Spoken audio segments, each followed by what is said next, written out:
ચોક્કસ એક તો ખાસ એ મુદ્દો આપણા માધ્યમથી હું જણાવવા માગું છું નાગરિકોને પણ ટેક્સની ચોક્કસપણે ઝુંબેશ ચાલી રહી છે, પરંતુ જે મહાનગરપાલિકાના અધિકૃત અધિકારી કર્મચારી હોય છે એ લોકો મારફતે આ કામગીરી થતી હોય છે.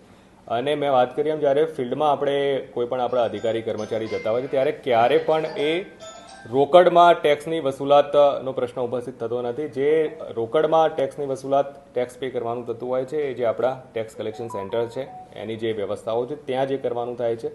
એટલે આવી રીતના જે પણ કોઈ સ્થાનિક લેવલે આપને કદાચ એવી માગણી કરતું હોય તો ચોક્કસપણે એ નજીકના બોર્ડ ઓફિસમાં એ ધ્યાન ઉપર મૂકવાનું રહે છે. અને મેં વાત કરી એમ જે સ્થાનિક લેવલે જે સીલિંગ વગેરેની કાર્યવાહીને બધું આપણે કરતા હોઈએ છીએ એ દરમિયાન ચોક્કસપણે આપણો આગ્રહ ડિજિટલ મોડથી ચેક વગેરેના મોડથી જ આપણો રહેતો હોય છે. એટલે એ રોકડનો આગ્રહ ક્યારે પણ નથી રહેતો હોતો.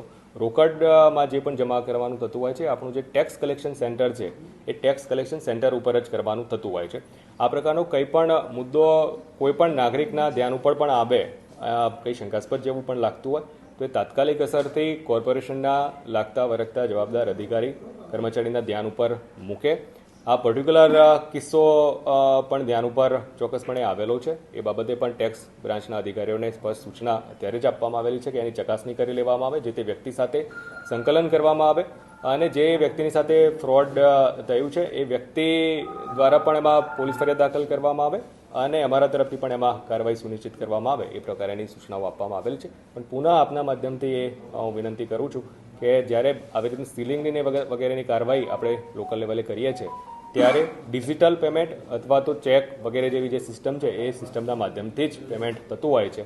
રોકડનું જે પેમેન્ટ વગેરે છે એ આપણે ટેક્સ કલેક્શન સેન્ટર ઉપર જ કરવાનું રહે છે. એ તમામ નાગરિકો એમાં ધ્યાન ઉપર લે. સાંજ સમાચાર ફેસબુક પેજને લાઇક કરો, વિડીયો શેર કરો અને વધુ વિગતવાર સમાચાર માટે sanssamachar.net વિઝિટ કરો.